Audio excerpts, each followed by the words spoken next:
අද 2025 මැයි මස 19 වනදා ලෝපුරා වැඩිම අවධානයක් දිනාගත් සිදුවීම් එක පෙළට මෙන්න. බිහිසුණු ගුවන් ගමන නියමුවෙක් නොමැතිව ගුවනේ ගමන් කළ ගුවන් යානයක් පිළිබඳව තොරතුරු අපට ස්පාඤ්ඤයෙන් වාර්තා වෙනවා. බයිඩන්ට පිළිකාවක්. ඇමරිකාවේ හිටපු ජනාධිපති ජෝ බයිඩන්ට පුරස්ති ග්‍රන්ථියේ පිළිකාවක් වැළඳී ඇති බව නිල වශයෙන් තහවුරු කර තිබෙනවා. කන්න නැති හින්දා වෙඩිකන ගාසා දරුවෝ.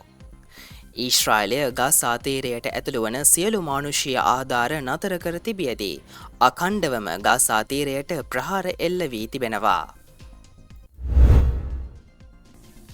විනාශ වෙන මකර ස්නායෝ. මකර ලේශාකය මෙලොවින් තුරන්වීමේ අවධානමක් මතුව තිබෙනවා.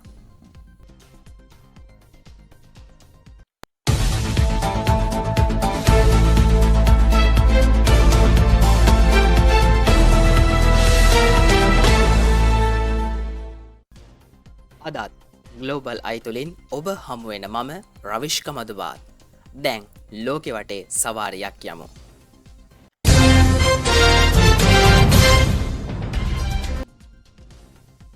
උඩුගුවනේ අඩි ගානක් උසින් පියාසර කරන ගුවන් යානයක ගුවන් නියමුවෙක් නොමැතිව ගමන් කරන්න සිද්ධ වුණොත් මොකද්ද වෙන්නේ? ඒ මගීන්ගේ ජීවිත ආරක්ෂාවට තියෙන වගකීම මොකක්ද? අද අපි ග්ලෝබල් අයිතුලින් දවසේ ප්‍රමුඛ පුවතෙන් කතා කරන්නට බලාපොරොත්තු වෙන්නේ මේ වගේ අවදානම් ගුවන් ගමනක් ගැන. අපිට මේ ගුවන් ගමන සම්බන්ධයෙන් තොරතුරු වාර්තා වෙන්නේ ස්පාඤ්ඤයෙන්.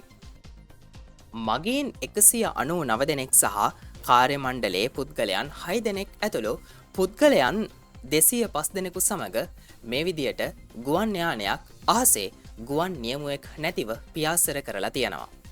මේ විදියට පියාසර කරලා තියෙන්නේ ලුෆ්තන්සා ගුවන් සේවයට අයත් ගුවන් යානයක්. වෙනද වගේම ගුවන් ගත වෙන්න කලින් සිදු කරන සියලු පරීක්ෂා කිරීම් වලට අනතුරුව සහ සියලු දේවල් සලකා බැලීමෙන් අනතුරුව මෙම ගුවන් යානය ගුවන් ගත වෙලා තියෙනවා. හැබැයි ගුවන් ගත වෙලා ටික වෙලාවකට පස්සේ සිද්ධ වෙලා තියෙන්නේ හැමෝම අපේක්ෂා නොකරපු ඉතාමත් අනපේක්ෂිත භයානක දෙයක්. ගුවන් ගත වෙලා ටික වෙලාවකට පස්සේ මේ යානේ ප්‍රධාන ගුවන් නියමුවා එහෙම නැත්නම් කැප්ටන්වරයා තමන්ගේ අවශ්‍යතාවයක් වෙනුවෙන් වැසිකිළියට ගමන් කරලා තියෙනවා.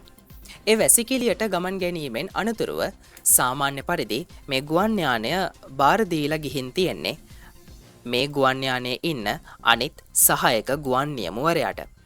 මේ ගුවන් නියමුවරයා මේ ගුවන් යානය නියමිත පරිදි පදවගෙන ගිහින් තියෙනවා. හැබැයි ටික වෙලාවකින් වෙලා තියෙන්නේ හරිම භයානක දෙයක්. ඒ තමයි මේ ගුවන් යානය පදවගෙන ගියපු මේ සහාය ගුවන් නියමුවට යම්කිසි අසනීප තත්වයක් හැදිලා ක්ලාන්ත වෙලා නියමු කුටියම බිම ඇද වැටිලා තියෙනවා. ලුෆ්තන්සා ගුවන් සේවයේ A321 දරන මේ ගුවන් යානය මෙතන ඉඳලා ගමන් කරලා තියෙන්නේ නියමුවෙක්ගේ සහායක් නොමැතිව. හැබැයි මේ ගුවන් යානයේ ගමන් කරපු මගීන්ගේ වාසනාවකට වගේ සහාය ගුවන් නියමුව අතින් පාලනය ගිලිහෙනකොටම මේ ගුවන් යානයේ ඔටෝ පයිලට් මෝඩ් එක එහෙම නැත්නම් ස්වංක්‍රීය මෙහෙයුම් පද්ධතිය ක්‍රියාත්මක වෙලා තියෙනවා. ඒ අනුව ස්වංක්‍රීය මෙහෙයුම් පද්ධතිය තුළින් මේ ගුවන් යානය ගමන් අරගෙන තියෙනවා. ගුවන් පාලක මධ්‍යස්ථානය මේ ගුවන් යානයේ ගමන් ගන්නා පයිලට්වරුන් එහෙමත් නැත්නම් ගුවන් නියමුවරුන් සම්බන්ධ කර ගැනීමට කිහිප අවස්ථාවකම උත්සාහ කරලා තියෙනවා. ගුවන් පාලකවරුන් සඳහන් කරන්නේ මේ නියමුවරුන් සම්බන්ධ කරගන්න ඔවුන් 3 පාරක් විතර උත්සාහ දැරුවා කියලා. හැබැයි මේ උත්සාහයන් සියල්ලම ව්‍යර්ථ වෙලා තියෙනවා. ටික වෙලාවකට පස්සේ අර වැසිකිළියට ගමන් ගත්ත මේ සහාය ගුවන් නියමුවව මේ විදියට ගුවන් ගමනේ පාලකවරයා විදියට පත් කරලා වැසිකිළියට ගියපු ප්‍රධාන ගුවන් නියමුවරයා තමන්ගේ ඒ රාජකාරිය ඉවර කරලා ආයෙත් නියමු කුටියට පැමිණිලා තියෙනවා. නියමු කුටියට පැමිණීමෙන් අනතුරුව වෙනද විදිහටම සුපුරුදු පරිදි මේ ගුවන් කැප්ටන්වරයා නියමු කුටිය දොර අරින්න උත්සාහ කරද්දී දොර ඇරිලා නෑ. ඒ විදියට 5 වතාවක්ම නියමු කුටිය දොර අරින්න මේ කැප්ටන්වරයා එහෙම නැත්නම් ප්‍රධාන ගුවන් නියමුවරයා උත්සාහ කළා තියෙනවා. හැබැයි මේ එක වතාවකදීවත් මේ පාලන කුටියේ දොර ඇරගන්න මේ ප්‍රධාන ගුවන් පාලකවරයාට හැකියාවක් ලැබිලා නෑ. ඉන් අනතුරුව මේ ප්‍රධාන ගුවන් පාලකවරයා කරලා තියෙන්නේ ඉන්ටකොම් පද්ධතිය. එහෙමත් නැත්නම් අභ්‍යන්තර sannivedana පද්ධතිය හරහා ගුවන් සහය ගුවන් පාලකවරයාව සම්බන්ධ කරගන්නට උත්සාහ කරලා තියෙන එක. ඒකත් ව්‍යර්ථ වෙලා තියෙනවා. වහාම තත්ත්වය තේරුම්ගත් මේ ප්‍රධාන ගුවන් පාලකවරයා එමර්ජන්සි ඇලර්ට් හරහා එහෙම නැත්නම් හදිසි අනතුරු පද්ධතිය හරහා ප්‍රධාන ගුවන් පාලක මධ්‍යස්ථානය සම්බන්ධ කරගෙන තියෙනවා. සම්බන්ධ කරගෙන තත්ත්වය දැනුම් දීමෙන් අනතුරුව යානේ පාලන කටයුතු ප්‍රධාන ගුවන් පාලක මධ්‍යස්ථානය වෙත බාර දීලා තියෙනවා. මේ විදියට ඔටෝ පයිලට් මෝඩ් එක ඇක්ටිවේට් වෙලා ඒ වගේම ප්‍රධාන ගුවන් පාලක මධ්‍යස්ථානය සමග සම්බන්ධ වීමෙන් අනතුරුව ගුවන් යානය මේ විදියට ගමන් අරගෙන තියෙනවා.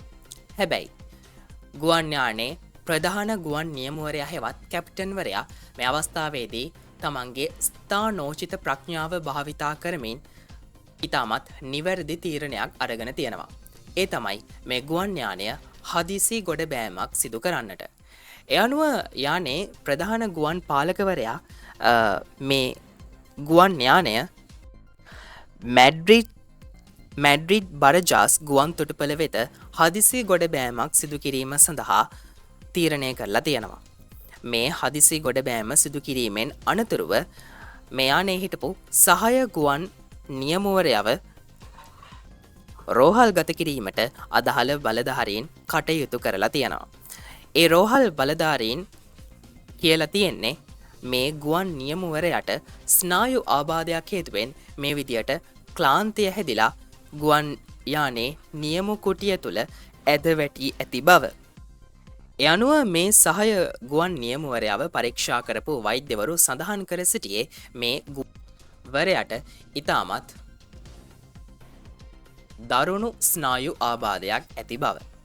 හැබැයි පුදුමයට කාරණය කියලා කියන්නේ මේ විදියට ගුවන් නියමුවරයෙක් තෝරාපත් කරගන්න එක ලෙහෙසි පහසු කාරණයක් නෙවෙයි කියලා අපි හැමෝම දන්නවා. ගුවන් නියමුවරයෙක් පත් කරගනිද්දී වෛද්‍ය පරීක්ෂණ ගණනාවක් සිදු කරනවා.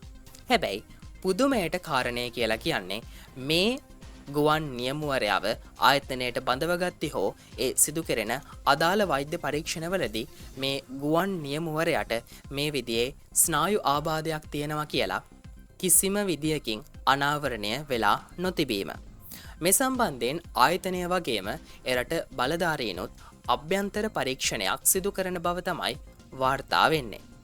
කෙසේ වෙතත් එම ආයතනය සඳහන් කරලා සිටින්නේ මේ ප්‍රධාන ගුවන් නියමුවරයා මේ වගේ හදිසි අවස්ථාවකට මුහුණ දීම සඳහා කලින්ම පුහුණුව ලත් නිලධාරියෙක් බව.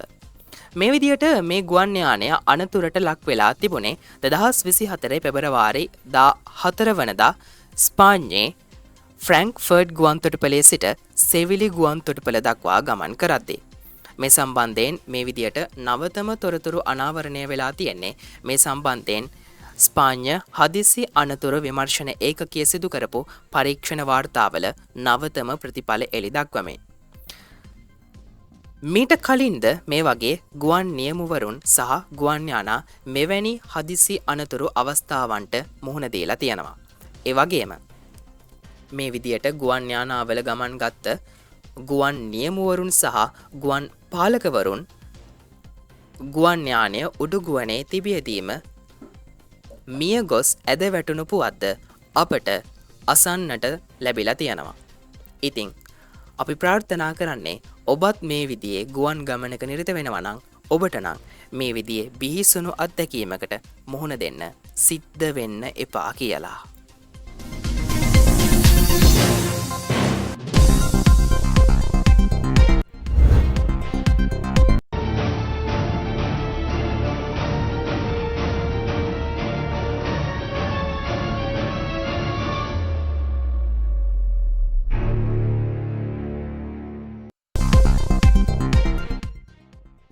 අපි දැන් අවධානය යොමු කරන්නේ මේ වෙද්දී ගාසා තීරයේ ඇති වෙලා තියෙන තත්ත්වය සම්බන්ධයෙන්. ඊශ්‍රායලය විසින් පසුගිය පැය කිහිපය තුළ ගාසා තීරයට එල්ල කළ ප්‍රහාරවලින් පුද්ගලයන් 32 දෙනෙක් මිය ගොස් තිබෙනවා. ඒ අනුව ජාත්‍යන්තර මාධ්‍ය වාර්තා කරන්නේ පසුගිය පැය තුළ පමණක් ගාසා තීරයට ඊශ්‍රායලය විසින් ගුවන් ප්‍රහාර 30කට අධික ප්‍රමාණයක් එල්ල කරපු බව. මේ විදියට ඊශ්‍රායලය විසින් දකුණු ගාසා තීරයේ ප්‍රදේශ කිහිපයක් වෙත ගුවන් ප්‍රහාර අඛණ්ඩව එල්ල කරලා තියෙනවා. මේ හේතුවෙන් දකුණු ගාසා තීරයේ කාන් යුනිස් ප්‍රදේශයේ පුද්ගලයන් 28 දෙනෙකු ජීවිතක්ෂයට පත් වෙලා තියෙනවා. ඒ වගේම බෙයිට් ලාහියා ප්‍රදේශයේ තවත් පුද්ගලයන් 30 දෙනෙකු ජීවිතක්ෂයට පත් වී තිබෙන බව ජාත්‍යන්තර මාධ්‍ය මේ වන විට වාර්තා කරනවා. ඒ වගේම ඊශ්‍රායලය විසින් කාන් යුනිස් ප්‍රදේශයේ පිහිටි නසාර් රෝහලට එල්ල කළ ප්‍රහාරවලිනුත් පුද්ගලයන් 28 දෙනෙකු ජීවිතක්ෂයට පත් වෙලා තියෙනවා. මේ අතර ජාත්‍යන්තර මාධ්‍ය වාර්තා කරන ආකාරයට ගාසා තීරයේ කුඩා දරුවන් මේ වන විට බඩගින්නේ හාමතේ මිය යෑම ආරම්භ වෙලා තියෙනවා. ඒ අනුව ජාත්‍යන්තර මාධ්‍ය වාර්තා කරන්නේ කෑම බීම බෙහෙත් ඇතුළු අත්‍යවශ්‍ය ද්‍රව්‍ය නොමැතිවීම හේතුවෙන් ඒ වගේම වතුර පවා නොමැතිවීම හේතුවෙන් මේ වන විට ගාසා තීරයේ දරුවන් හාමතේ මිය යෑම ආරම්භ වෙලා තියෙනවා කියලා. මේ වෙද්දී ඊශ්‍රායලය විසින් ගාසා තීරයට ඇතුල් වන සියලුම මානුෂීය ආධාර නතර කරලා මේ වන විට මාස 3ක් වෙනවා. ඒ අනුව ඊශ්‍රායලය විසින් ගාසා තීරයට ඇතුල් වන බෙහෙත්, පානීය ජලය, ආහාර, සෞඛ්‍ය උපකරණ, ඔක්සිජන් ඇතුළු සියලුම ද්‍රව්‍ය මේ වෙද්දී නතර කරලා තියෙනවා. මේ හේතුවෙන් ගාසා තීරයේ වෙසෙන පලස්තීන ජනතාව දරුණු අර්බුදයකට මුහුණ දෙනවා. ඔබ මේ දකින්නේ ගාසා තීරයට ඇතුල් වන මේ මානුෂීය ආධාර ඊශ්‍රායලය විසින් නතර කරලා තියෙන හින්දා ඒ ට්‍රක් රථ ගාසා තීරයෙන් පිටත ගාල් කරලා තියෙන ආකාරය. මේ වගේ තියෙන ආහාර, බෙහෙත් ඇතුළු ද්‍රව්‍ය මේ වන විට බොහෝ සෙයින් නරක් වී ඇති බව තමයි ජාත්‍යන්තර ආයතන වගේම මානුෂීය සංවිධානත් ප්‍රකාශ කරලා තියෙන්නේ. මේ විදියට ඊශ්‍රායලය විසින් ගාසා තීරයට ඇතුල් වන සියලුම මානුෂීය ආධාර නතර කරලා මේ වන විට මාස 3ක්. ගාසා තීරයේ පලස්තීන අසරණ වී සිටින ජනතාව වෙනුවෙන් සේවය කරන සිවිල් සේවක නිහාඩ් අබු කුෂ් සඳහන් කළේ ඔහු විසින් සිදු කරගෙන යනු ලබන කිචන් එක එහෙමත් නැතිනම් ආහාර ලබා දීමේ වැඩසටහනට ඉතාමත් දරුණු තත්ත්වයක් උදා වී ඇති බව. හැමදාම උදෑසන ඔහුගේ මේ ආහාර ලබා දෙන ස්ථානයට අසල පුද්ගලයන් 2000ක් පමණ ආහාර අපේක්ෂාවෙන් රැඳී සිටින බව ඔහු සඳහන් කළා තියෙනවා. ඔහු සඳහන් කරන්නේ ඔහුට ඉතාමත් අසරණ තත්ත්වයක් දැනෙන බව. මේ සියලුම පුද්ගලයන්ට ලබා දීම සඳහා ප්‍රමාණවත් ආහාර ඔහු සතුව නොමැති බව ඔහු සඳහන් කරනවා. ඒ වගේම නිහාඩ් අබු කුෂ් සිවිල් සේවක මහතා සඳහන් කරන්නේ දිනෙන් දින මෙලෙස ඔහුගේ ආහාර බෙදා දීමේ වැඩසටහන ළඟට ඇවිල්ලා පෝලිම් ගැසී සිටින ජනතාව දිනෙන් දින වැඩි වන බව. මේ අතර ඔක්ස්ෆර්ඩ් ආහාර සුරක්ෂිතතා ආයතනයේ මොහොමඩ් අල් සකා සඳහන් කරන්නේ ගාසා තීරයේ වෙසෙන දෙමව්පියන් තමන්ගේ දරුවන්ට ආහාර නොමැතිව පීඩා විඳින බව. බොහෝ දෙමව්පියන් සඳහන් කරන ආකාරයට ඔවුන්ගේ දරුවන් ආහාර නොමැතිව කුසගින්නේ සිටින බව තමයි ඔහු සඳහන් කරන්නේ. ඇඟට පණ නැති තත්ත්වයෙන් වැතිරී සිටින දරුවන් ගාසා තීරයේ මේ වන විට සුලභව දැකීමට හැකි තත්ත්වයක් බව ඔක්ස්ෆර්ඩ් ආහාර සුරක්ෂිතතා ආයතනයේ මොහොමඩ් අල් සකා සඳහන් කරනවා. ඔහු වැඩිදුරටත් සඳහන් කරන්නේ ගාසා තීරයේ තැන තැන ගොඩ ගැසී ඇති කුණු ගොඩවල් අවුස්සමින් දරුවන් මේ වන විට ආහාර සොයා යෑම ආරම්භ කර ඇති බවයි. මේ අතර ගාසා තීරයට ඇතුල් වන මෙම මානුෂීය ආධාර මුළුමනින්ම නතර කිරීම හේතුවෙන් ඊශ්‍රායල් අග්‍රාමාත්‍ය බෙන්ජමින් නෙතන්යාහුට මේ වෙද්දී ජාත්‍යන්තර පීඩනය දැඩිව එල්ල වෙලා තියෙනවා. ඒ අනුව ඊශ්‍රායල් අග්‍රාමාත්‍ය බෙන්ජමින් නෙතන්යාහු ඉතාමත් සීමා සහිතව මූලික අවශ්‍යතා පමණක් සපුරා ගැනීමට අවශ්‍ය කරන ද්‍රව්‍ය ගාසා තීරයට ඇතුළු වීමට ඉඩදීම සම්බන්ධයෙන් සලකා බලන බව මේ වෙද්දී වාර්තා වෙනවා.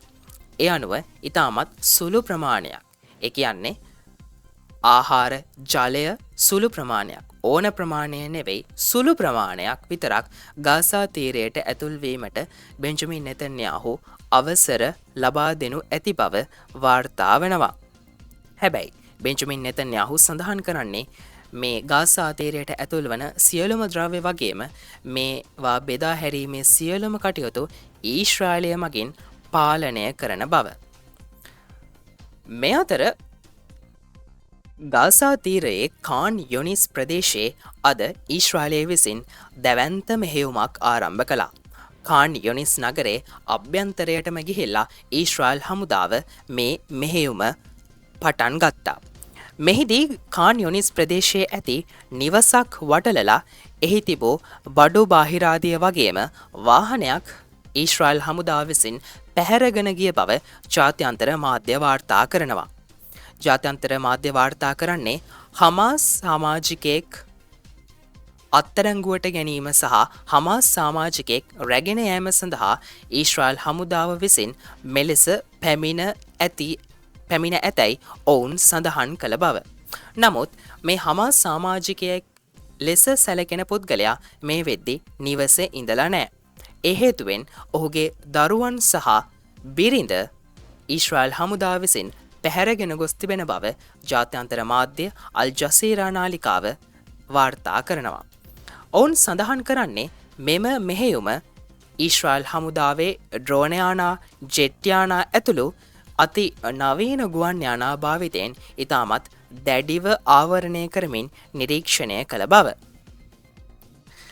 මේ අතර ඊශ්‍රායලය විසින් ඉදිරියටත් ගාසා තීරයේ සියලුම දේවල් වගේම සමස්ත ගාසා තීරයම මෙහෙයවනු ඇති බව ඊශ්‍රායල් අග්‍රාමාත්‍ය බෙන්ජමින් නෙතන්යාහු සඳහන් කරනවා.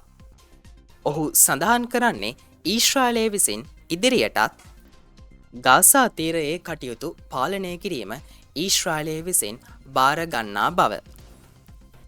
ඒ වගේම බෙන්ජමින් නෙතන්යාහු සඳහන් කරනවා අද උදෑසන කාලේ මා ඔබට කලින් සඳහන් කරපු කාන් යොනිස් ප්‍රදේශයේ සිදු කරපු මෙහෙයුම ඉතාමත් සාර්ථකව ඊශ්‍රායල හමුදාව විසින් සිදු කරපු බව. ඒ වගේම ඒ සම්බන්ධයෙන් ඔහු ඊශ්‍රායල හමුදාවට තමන්ගේ ප්‍රශංසාවත් පළ කරලා සිටියා. ඊශ්‍රායල් අග්‍රාමාත්‍ය බෙන්ජමින් නෙතන්යාහු සඳහන් කරන්නේ කුමන බාධක ආවත් මේ යුද්ධය ජයග්‍රහණය කරන බව. ඒ වගේම ගාසා තීරයෙන් හමාස් සංවිධානය මුලින් උපුටා දැමීමට තවන් කටයුතු කරන බව ඊශ්‍රායල් අග්‍රාමාත්‍ය බෙන්ජමින් නෙතන්යාහු වගේම අග්‍රාමාත්‍යවරයාගේ කැබිනට් මණ්ඩලයේ ඉන්න සමාජිකයන් පුනපුනා සඳහන් කරනවා. ඔබට මතක ඇති මේ යුද්ධය මුලින්ම ආරම්භ වුණේ හමාස් සංවිධානය විසින් පැහැරගෙන ගියපු ප්‍රාණ ඇපකරුවන් මුදාගන්නවා කියන අරමුණේ. නමුත් මේ වෙද්දී මෙම යුද්ධයේ අරමුණ වෙනස් වී තිබෙන බව තමයි ජාත්‍යන්තර විශ්ලේෂකයන්, සංවිධාන වගේම ඊශ්‍රායලයේම වෙසෙන සාමාන්‍ය ජනතාව සඳහන් කරන්නේ. මෙවන විට ඊශ්‍රායලයේ සාමාන්‍ය ජනතාව වීති බැසලා බෙන්ජමින් නෙතන්යාහුට විරෝධය දක්වනවා. ඒ තමයි තම පටු දේශපාලන අරමුණු ඉටු කරගන්න යුද්ධය පාවිච්චි කරන්නේ නැතුව වහාම තමන්ගේ රටින් අරගෙන ගියපු ප්‍රාණ ඇපකරුවන් මුදා ගැනීමට කටයුතු කරන්න කියලා. මේ කිසිම දෙයක් අහන්නේ නැතුව බෙන්ජමින් නෙතන්යාහු මේ වන විට යුද්ධය අරගෙන යනවා. ඒ වගේම තමයි ජාත්‍යන්තර මාධ්‍ය සඳහන් කරලා තියෙන විදියට මේ වන විට හීබ්‍රු සහ බෙත්ලෙහෙම් ප්‍රදේශවල ඊශ්‍රායල් හමුදාව දරුණු ලෙස හැසිරීම ආරම්භ කරලා තියෙනවා. ඉතාමත් ප්‍රචණ්ඩකාරී ලෙස හැසිරෙමින් මෙහෙයුම් කටයුතු ඊශ්‍රායල් හමුදාව සිදු කරන බව වෆා නිවුස් ඒජන්සිය සඳහන් කරනවා. ඔවුන් සඳහන් කරන්නේ හීබ්‍රු වල ඇති නිවාසවල දොරවල් කඩා දේපල විනාශ කරමින් මෙලෙස ඊශ්‍රායල් හමුදාව විසින් මෙහෙයුම් කටයුතු සිදු කරගෙන යන. මේ විදියට ඊශ්‍රායල් හමුදාව විසින් මෙහෙයුම් කටයුතු සිදු කරලා තියෙනවා. ඒ අතර මේ නිවාසවල දොරවල් කඩාදමමින් නිවාසවලට බලහත්කාරයෙන් ඇතුල් වෙමින් මෙම නිවාසවල තිබෙන දේපල පුටුමේස ඇතුළු දේපල රැසක් විනාශ කර තිබෙන ආකාරය මේ වන විට වෆා නිවුස් ඒජන්සිය වාර්තා කරනවා. වෆා නිවුස් ඒජන්සිය සඳහන් කරන්නේ මේ හේතුවෙන් මෙම ප්‍රදේශවල ජීවත් වන ජනතාව දැඩි ලෙස අසරණ භාවයකට පත්ව ඇති බවයි. මේ වෙති ගාසා සෞඛ්‍ය අමාත්‍යංශය විසින් නිකුත් කරලා තිබෙන නිල සංඛ්‍යාලේඛන දත්ත වාර්තාවලට අනුව පසුගිය ඔක්තෝබර් 7 වනදා හමාස් සංවිධානය විසින් ඊශ්‍රායලයට එල්ල කළ ප්‍රහාරයෙන් අනතුරුව ඇති වූ යුදමය තත්ත්වය හේතුවෙන් ගාසා තීරයේ වෙසෙන පලස්තීන වැසියන් 53,339 දෙනෙකු ජීවිතක්ෂයට පත්වී තිබෙනවා. ඒ වගේම තවත් පලස්තීන වැසියන් 1,21,034 දෙනෙකු තුවාල ලබා තිබෙන බව ගාසා සෞඛ්‍ය අමාත්‍යංශය නිල වශයෙන් තහවුරු කරනවා. ඒ වගේම තවත් පුද්ගලයන් 61,700 දෙනෙකු සුන් පුණ්‍යයට වැළලී ජීවිතක්ෂයට පත්වී තිබෙන බවත් ඔවුන් සඳහන් කරනවා. මෙයින් අති බහුතරයක් කාන්තාවන් සහ කුඩා දරුවන් බවත් ගාසා සෞඛ්‍ය අමාත්‍යංශය සඳහන් කරනවා. එවගේම පසුගිය ඔක්තෝබර් 7 වනදා ඊශ්‍රායලයට එල්ල වූ ප්‍රහාරයෙන් පුද්ගලයන් 1,139 දෙනෙකු ජීවිතක්ෂයට පත් වෙලා තියෙනවා. පුද්ගලයන් 200ක් පමණ ප්‍රාණ ඇපකරුවන් වශයෙන් රඳවා තබා ගැනීමටත් හමාස් සංවිධානය කටයුතු කළ බව ගාසා සෞඛ්‍ය අමාත්‍යංශය නිල වශයෙන් වාර්තා කරනවා. එයින් මේ වන විට පුද්ගලයන් රැසක් නිදහස් කර තිබෙන බව ජාත්‍යන්තර මාධ්‍ය නිල වශයෙන් වාර්තා කරනවා.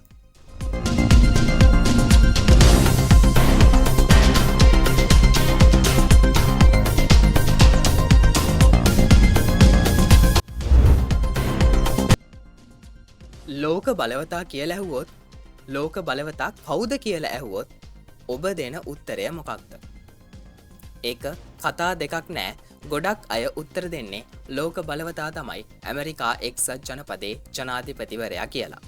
ඉතින් මේ විදියට ඇමරිකා එක්සත් ජනපදයේ ජනාධිපතිවරයා විදියට පත් වෙලා විශ්‍රාම අරගත්තු හිටපු ඇමරිකා එක්සත් ජනාධිපති ජෝ බයිඩන්ට පිළිකාවක් වැළඳී ඇති බව මේ වන විට වෛද්‍යවරුන් නිල වශයෙන් තහවුරු කරනවා.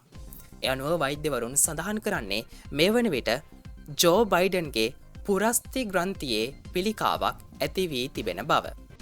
පුරස්ති ග්‍රන්ථියේ ඇතිවෙලා තියෙන මේ පිළිකාව හේතුවෙන් හිටපු ජනාධිපති ජෝ බයිඩන් දැඩි ලෙස පීඩා විඳින බව විදෙස් මාධ්‍ය මේ වන විට වාර්තා කරනවා. ඒ අනුව වෛද්‍යවරුන් සඳහන් කරන්නේ අවුරුදු 82ක් වයසැති ජෝ බයිඩන් මේ වන විට දරුණු තත්ත්වයක පසුවන බවයි. වෛද්‍යවරුන් මේ සම්බන්ධයෙන් අනාවරණය කරගෙන තියෙන්නේ පසුගිය සිකුරාදා.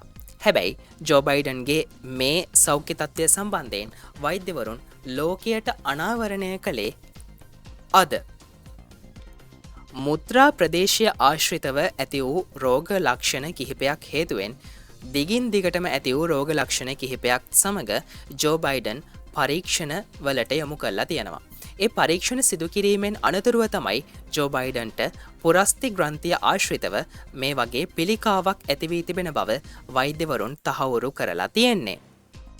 වෛද්‍යවරුන් සඳහන් කරන ආකාරයට මේ වන විට ජෝ බයිඩන්ගේ ඇති වෙලා තියෙන මේ පිළිකා තත්ත්වය ඇඟ පුරාම ඉතාමත් දරුණු විදියට පැතිරලා තියෙනවා.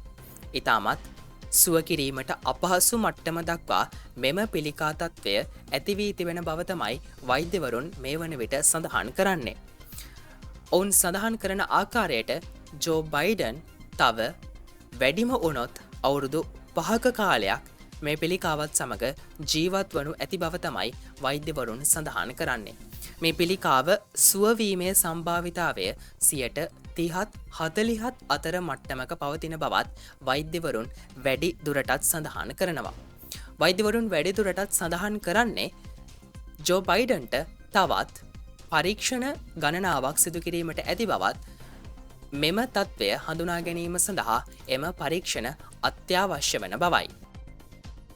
ඒ වගේම විශේෂයෙන්ම MRI පරීක්ෂණයක් මේ වන විට ජෝ බයිඩන්ට සිදු කිරීම සඳහා නියම කරලා තියෙනවා.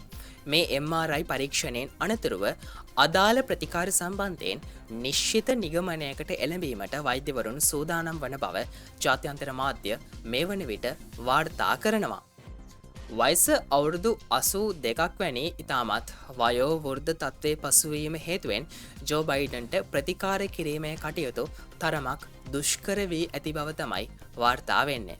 ඔබ දන්නවා ජෝ බයිඩන් ජනාධිපතිවරයා ජනාධිපති දුරය දරන සමයේ ඔහුගේ ප්‍රබලම ප්‍රතිවාදියා වෙච්ච ඩොනල්ඩ් ට්‍රම්ප් පවා ඔහුට දැඩි ලෙස අපහාස උපහාස කරමින් ඔහුව දැඩිව විවේචනයට ලක් කරේ ඔහුගේ මේ වයෝවෘද්ධ භාවය සම්බන්ධයෙන්.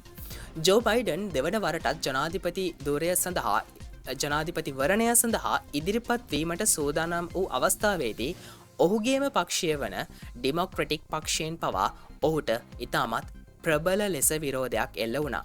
මෙතරම් වයෝවෘද්ධ වන පුද්ගලයෙකු ජනාධිපති ධූරයට දෙවන වරටත් තරඟ කිරීම සම්බන්ධයෙන් එවකට ඩෙමොක්‍රටික් පක්ෂය දෙකට බෙදී කටයුතු කළා.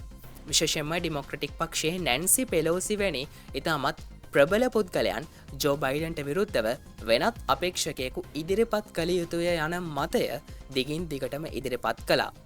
දිනෙන් දිනම ඔබ දන්නවා ඔබට මතකයි ජෝ බයිඩන් බිම ඇද වැටමින් කියන දේවල් අමතක වෙමින් ප්‍රසිද්ධ වේදිකාවල් වල තැනට සුදුසු නැති දේවල් ප්‍රකාශ කරමින් යුක්‍රේන යුද්ධයට ඉරාක යුද්ධයේ යයි පවසමින් ඒ වගේ යම් යම් අමතකවීම් සිදු කරමින් දිනෙන් දිනම අමතකවීම් සිදු කරමින් ඉතාමත් තමන්ගේ වයෝවෘද්ධ තත්ත්වය ප්‍රදර්ශනය කරමින් කටයුතු කරපු ආකාරය ඔබට මතකයි.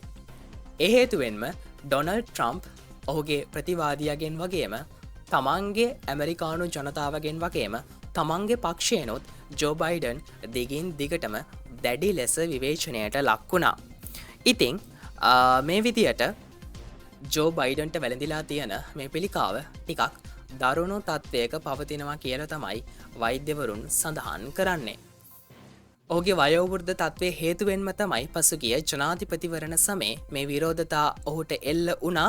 ඒ විරෝධතාවලින් අනතුරුව තමයි උප ජනාධිපතිනි කමලා හැරිස් පසුගිය ජනාධිපතිවරණයට තරඟ කළේ. එයින් ඇය පරාජයට පත් වුණා. ඩොනල්ඩ් ට්‍රම්ප් දැන් ජනාධිපති වෙලා ඉන්නවා.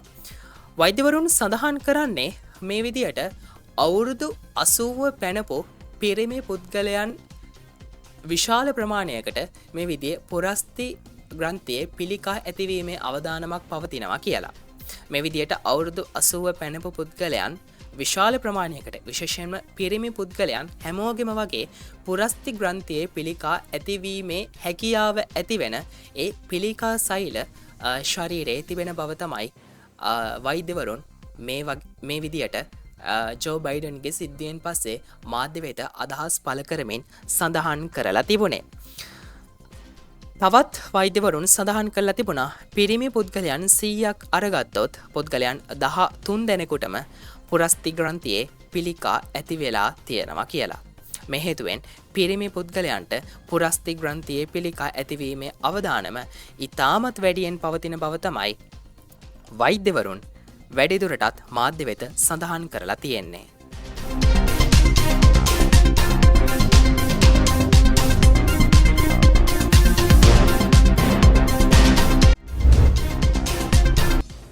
ඒ සමගින් අද දිනට ග්ලෝබල් අයිතුලින් සමුගන්නට තමයි අපි මේ සූදානම් වෙන්නේ. තවදුරටත් ලෝක තතු දැනගන්න ලෝක ආර්ථික, දේශපාලනික, සමාජීය, යුදමය, පාරිසරික ඇතුළු මේ සියලු කරුණු කාරණා දැනගන්න අපගේ RNN ලංකා YouTube නාලිකාව මේ දැන්ම සබස්ක්‍රයිබ් කරන්න අමතක කරන්න එපා.